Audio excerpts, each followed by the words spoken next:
even around grassroots as well. A lot of those guys and ladies, I've always believed that there's always some sort of mentorship that needs to be in place for them to also excel and develop as well. Is that something that is important to yourself and Ballislife? And is that something that you offer to some of these athletes, or do they reach out to you for that as well? Not necessarily. I'd say there's a lot more mentorship going on the street ball side of things because I'm interacting with them more. That's amazing. With the kids, for me, my personal thought is that they need to be kids and they need to have the ability to make mistakes and learn from them as they are kids. Because when I was a teenager, I did a lot of really dumb stuff when I was a kid. Whereas like these kids nowadays, because they're on social media, they do one wrong thing, and it's like we're treating them as if they did the worst thing in the world.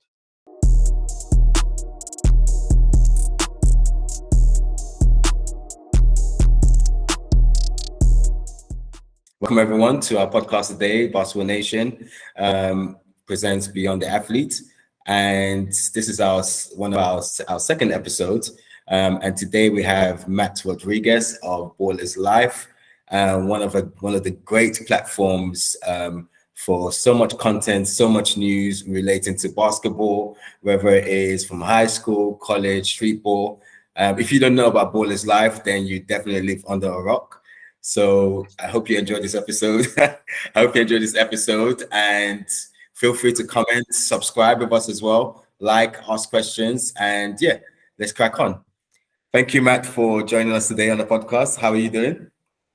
Doing very good. How about yourself? Not bad. So, Matt, my first question for you is, who is Matt Rodriguez? What was your upbringing like? How did you even get into basketball? What's your love for it? How did that start, basically? Come from very humble beginnings, but basketball was something for me growing up that I always loved to play. I grew up in the 90s era of basketball, which I know a lot of younger people today don't respect it that much, but I feel like it was definitely a better game back in the 90s than it is today. With so much money being involved, I think that's like changed things quite a bit. From a playing perspective and how physical the game is. But I used to just shoot around all the time. I never got a chance to really play like in high school or anything because I played other sports. So I played football, I played baseball, I did wrestling.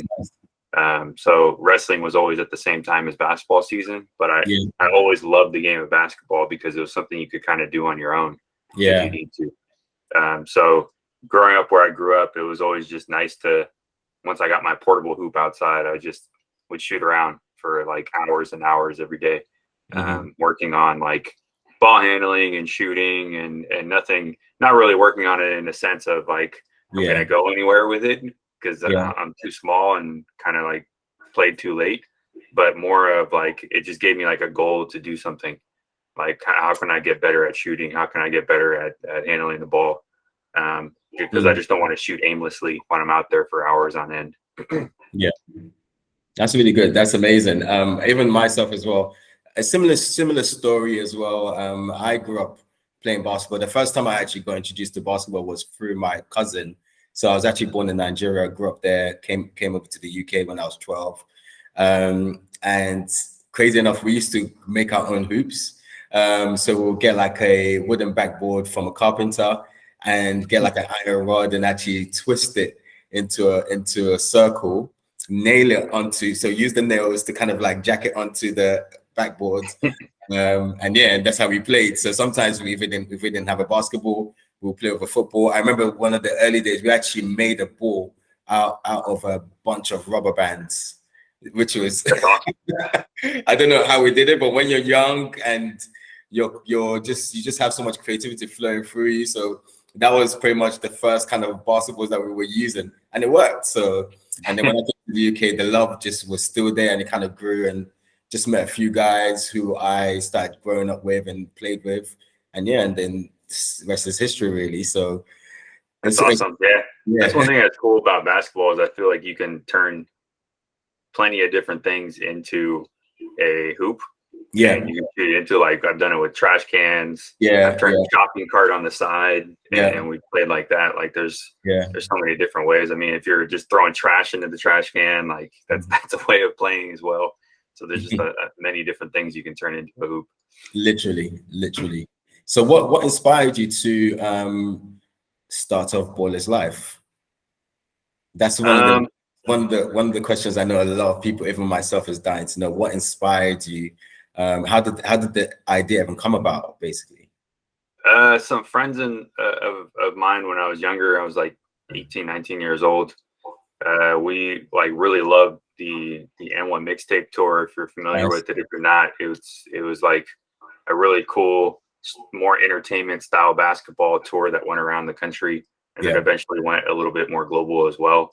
But the cool thing that we saw when we saw like the first few mixtapes was it wasn't made with like a big production television camera. It was made with like a handy cam. I mean, later years, yes, like they used more of the production cameras, but in the first, I would say like 4 to 5 volumes, it was definitely shot with like a handy cam. Like when they're out at Venice Beach or some of these runs and for us, when we saw that, we're like, hey, like we can get a handy cam. Like that's only like at the time, like between $300 to $500. Like we can get one of those and shoot like our own footage. So we just started shooting our own stuff and making our own videos. And that's what like kind of gave us the additional mindset of hearing all these stories about these high school players that are almost like mythological, like a guy windmilling on someone, or like, oh, a guy took a quarter off the top of the backboard. Like there's so many different stories that you hear about where we're just like, man, we want to capture those and let people see them.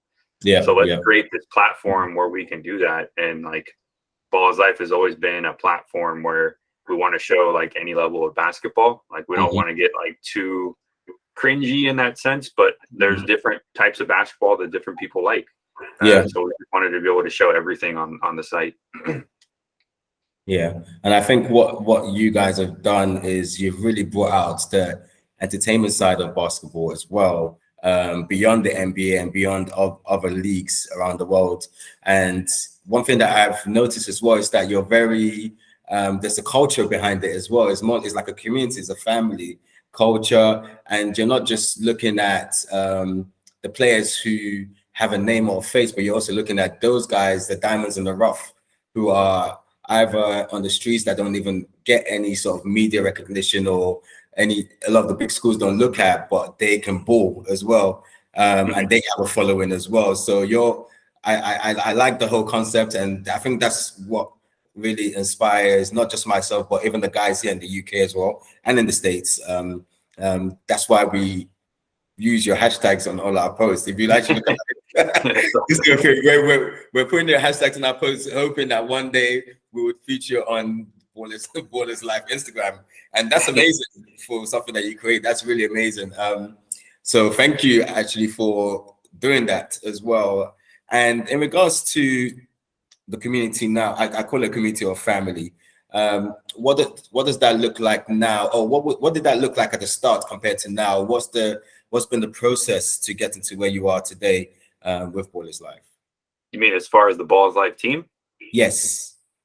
In the early days, it was just myself and many times, sometimes my wife, and then also my business partner, Adik Kisoyan. We were going all over the country, but at the same time, we're also networking with people. So whenever we could find somebody that was in a specific area for us, like we don't want to have to travel to every single thing all the time. Like we're young kids and everything. We still got to hold down like full-time jobs, and I was still going to school. So it was more of like, how can I network with other people that love to do this too? And see how we can create more of like a regional aspect of Ballislife instead of just being in LA. So, you know, that growing process was initially pretty slow because we never had any type of outside funding. We never had any type of capital ingested into the company. It was just, we loved the game of basketball and we loved what we were doing. And additionally, like when we first started, many people didn't understand what we were doing either. So we weren't always well received with what we were doing, but it was okay. It was a growing process, and I don't mind it one bit, and I hold nothing against anybody that didn't receive it very well. I think it was like definitely something that was different going on at the time. So it's just like, hey, what are these guys doing here? Why are they filming this? So today we have like a pretty good sized full-time staff for the small company that we are. And we're continuously adding pieces, even with this new recent round of funding that we have had. Congratulations. Oh, thank you. And many times people say like, hey, like, how come 17 years later you raise money? Well, like, you have to understand there's a whole process of getting to that 17th year. So we didn't have the ability to go out and raise money. If I could have, I would have. But the idea and the concept was so new and so fresh that like it's really hard for people to grasp and understand what we were doing. I've seen other people raise money since just in the past like 4 or 5 years, and that's kudos to, like, I'm gonna strut my own shoulder a little bit. Like, we built this space and this niche that didn't exist before, that allowed somebody to come in and raise money in this space. And for me, like, the more people that are involved in this space, the better. Like, I don't want it to just be Ballislife. Because if there's more people, that shows like proof that this is a great space to be in. And we did something that's really good. And like you see it and you respect it. And like, for me, that's very humbling to hear. I want that type of respect around the world for what we've done with Ballislife, because I want people to identify with it. I want them to go and create their own thing. Even if it's like a Ballislife and something else, like I want people to like follow their passions. And your story is quite interesting, because when we started Basketball Nation, it was myself and my business partner. He's behind the camera right now, and also my wife as well. And she's been a massive support. He's been a massive support. And we just decided that we're going to start off doing free runs for 3 hours every week, every Saturday, for guys to just come and play. And it was it was like no one really understood. People were like, because in the UK to play basketball indoors is a rarity sometimes. You actually have to pay for it, because someone will pay to book it, and then you'd maybe pay £5 to as much as like £16, just for maybe like a 2-hour session. You might get 2 games in, 3 games in. So we said, you know what, like, we really like the concept that's going on in the States, where there's some indoor gyms that people just come and play 24/7. And we just said, you know, we'll just raise the money ourselves, we work, and every week we just pay for it and let these guys come in. So now the demand, when we started, we had 60 understood. People were like, what's the catch? Like, why is it free? Basically. And then now is like, we're having to turn away people every week now because the numbers are getting too much. We're getting 75 to 80 people just on one court. So you can tell that there is a demand for that. So now we're trying to see, okay, how can we now build our own court where people can actually come and book for free and have their own sessions as well, and we just capture it, basically. So it's really interesting to see that you've gone through that process, and it shows us that, okay, there's a journey still. We're not doing anything wrong right now, and we just keep going on our journey as well. So yeah, that's very, very inspiring to hear. And I know that I was obviously doing my research with your on your website and the platform, and I know you cover a lot of high school and young talent. So my question is, what's the importance? How important is grassroots basketball, especially in the US as well? And if you are aware of the rest of the world also. Grassroots basketball is very, very important. For one, I'll give you like a little tidbit here. So when you cover grassroots basketball and you're always covering the next kid coming up, what happens? So like that 13-year-old turns 14, but then if you follow the 13-year-old, what happens? Like, your brand continues to stay in with the younger crowd. So you're basically never getting older. You're keeping that youth that you're presenting on your platform. So that's like one major reason why we continue to do grassroots basketball. And then 2, ultimately, like, the biggest reason is, like, we're a basketball brand. We want to be around basketball as much as possible. We started it because, 1, we wanted to create this awesome platform that people would want to strive to be on. And then 2, we wanted to showcase basketball at all levels and show like the best talent. So the only way for us to show the best talent is to stay on top of like everything going on around us. So the more we can know about a kid coming up, the earlier we can have the ability to showcase that kid when they're coming up. If we find out late, that does nothing really for us. That's just like, what are we doing? Like we should never find out something late unless it's just something that like we could not access that person. And then as far as around the world, we do see things around the world. It's just it's a little difficult to cover everything around the world because like different time zones. Then finding people who are as like in the know as what we have here around the world is pretty hard to do because I'm not too.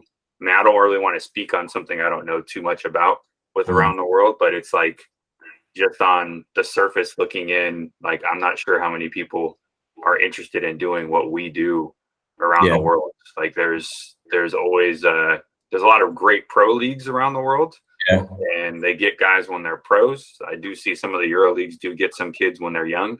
But I'm not sure how the grassroots system looks in other countries compared to how it is here. Because for us, basketball runs year round from the high school season that starts in late November and then it ends in like March, and then you go into spring and summer ball, and then you have fall leagues that are for the high school season too. So like literally full circle year round basketball goes on for the younger group, which I'm not sure how that is like in other countries. I think with other countries it's quite different as well. I know in the UK there are some teams which have some sort of grassroots projects that they do, but it's something that's still growing, because even with the pro leagues here, you still get a lot of non-British players that come over here, but you actually get a lot of non-British players that actually come over to the UK to actually play professionally as well. But I think what is going to be happening soon is that a lot of platforms like ourselves, there's other platforms like HoopFix, HoopSpace, who are really working with grassroots at the moment, and they're obviously pushing to build some sort of structure to get those guys into a better level, basically. So for example, we have two guys that actually work with us. They're both 14 years old, and one of them is 6'6" and 6'4". Oh, wow. So, but right now they don't have anyone to work with them at the moment. In the States, it's completely different. Someone would pick them up straight away and really develop them. But right now, they don't have anyone to develop them. I can tell you now that one of the 14-year-old 6'4" kid is must be just at home playing video games, but he loves basketball, but he just doesn't have the access to excel in it. So the structure is growing here, and I believe in the next few years it will become something like a system to be reckoned with as well, because there's a lot of guys that are currently working towards that, that aren't affiliated with the basketball system in the UK as well. So that's why we look to your sort of platforms and see what you're doing and be like, wow, okay, if that's possible over there, definitely possible over here. So it's great. So my next question is, even around grassroots as well, a lot of those guys and ladies, I've always believed that there's always some sort of mentorship that needs to be in place for them to also excel and develop as well. Is that something that is important to yourself and Ballislife? And is that something that you offer to some of these athletes, or do they reach out to you for that as well? Not necessarily. I'd say there's a lot more mentorship going on the street ball side of things because I'm interacting with them more. With the kids, for me, my personal thought is that they need to be kids and they need to have the ability to make mistakes and learn from them as they are kids. Because when I was a teenager, I did a lot of really dumb stuff when I was a kid. Whereas like these kids nowadays, because they're on social media, they do one wrong thing, and it's like we're treating them as if they did the worst thing in the world. So I think we need to allow kids to be kids a bit more, and then set like good examples for them. So for me, when I interact with somebody, I just always take it in a way of like this person seeing me for the first time or whatever, how many times they've met me. I want to set a good example for that person of like who I because I understand like the position that they're in, because I've seen it so many times over the last 17 years, 18 years. Absolutely. So that's the best I can do with regards to like the high school space, because again, these kids are all over the country. And then with our team members that work for us, we want to make sure we set a good example for the other people that come into this space too, because many people come into this space equally young, wanting to do what we do, and they're not sure of like how to present themselves, and they're not sure about how much like, you know, they should delve into other companies and what they should be paid, etc. And they don't understand how much work is involved too when you come into it. So there's just a lot that kind of goes on, where I wish I could offer a bit more mentorship on the high school side, but there's just so many kids out there that for me, the best thing I can do is just make sure we set a good example of who we are when we're in the gym. And you are definitely doing a good job. I don't think, like you said, you wish there was more you could do, but you're just one person, and you have, even though you have the community there, there's so much that you can actually do. And all it means now is other people rising up like you have to actually do that as well, to make an impact in their lives. You spoke about social media as well. And for me, I do believe that over the years, social media has made a massive impact, especially within the basketball scene. How has that really benefited yourself, Ballislife, over the course of from 05 until now? Like, I'm sure you've seen exponential growth. What was that like? What was the process like? Just really want to know, really, because I know a lot of people out there, they're obviously some people have been trying to build their own platforms via social media now, and they're just kind of doing it organically, basically. But what is it that you've done differently that's made you stand out from other platforms that maybe started along your process, or maybe time as you? I would say we had the fortunate opportunity to grow with every single platform as they came out, versus trying to hop on today and the platform is what it is today. So we started back when there was no Instagram, Facebook was really small, YouTube had just gotten acquired, Twitter was pretty small. All these platforms like that you have nowadays were not around when we first started. So there's like having the presence on each one comes at a cost. So like 10 to 12 years ago, our website was really, really good. We had a lot of viewers on the website, a lot of page views. We could sell a lot of ads on our website ourselves directly to brands. Now, because we're on social platforms, the social platforms own that audience. I don't own that audience. And that's what I tell everybody across the board. Looks great, right? Looks great on paper. I can say I have 6 million views that I did last year, but that's not my own property. So I'm limited on what I can do on that platform. And if that platform makes one change, it messes up everything that I had just planned for. And now I got to switch everything up and try to figure out how to do it now on this new product that they've released. So like last year, they had an ad platform, or probably a couple of years ago with IGTV, that was driving in revenue and actually had ads on it on Instagram. And then TikTok got big. So then what did Instagram do? They introduced a feature just like TikTok called Reels. And then they put all of the emphasis on Reels. Now IGTV went away and it's no longer offered. So now there's literally zero items or products on Instagram that make you money, because as a business, you can't make money off of Reels on the bonus. So the only way I can make money now is through selling programs with brands on the social platform. And that's kind of how the way it works on everything. So what I would say is use them to get your name out there, but don't use it in a way where you think this is going to be like the way I make all my income. If you're like a personality or something, potentially, but as like a media brand, that's not where you're going to make your income. You're going to use it as like, here's the 6 billion views I just did. And then you got to move on from there and try to figure things out on a monetary level. Whether that's doing events, whether that's like selling something, like it's just, you have to be a little bit more creative. Of course. And is there with what you're currently doing now, is there a strategy in place in terms of sort of even marketing, advertising as well? I know you spoke about partnering with certain brands and pushing it that way, but is there some sort of strategy in place, and does that change over time as well? I mean, for us, we just have like a multi-layered approach, whether that's through events, whether that's through brand partnerships, whether that's through platform revenue, or whether that's ticket sales, sponsorships, apparel, merchandise. Like every kind of one of those things kind of holds everything up. Yeah. And when one does well, it supports everything else. And that's kind of the route we've always kind of taken. We are going to take some different steps over this like next year or two now that we have raised a bit of money to definitely get more involved in the iGaming space as betting becomes more normalized in professional sports. So I think that's something we can definitely kind of turn things out over to in the future.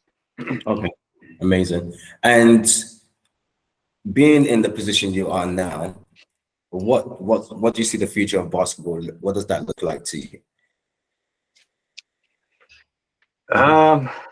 Big question. Honestly, not. Yeah, it's a good question. I'm honestly not like too sure on what I see for the future of basketball. I think it's changed quite a bit just in the past like 10 years, 10, 15 years. I personally haven't liked a lot of the changes. I don't really watch too much NBA.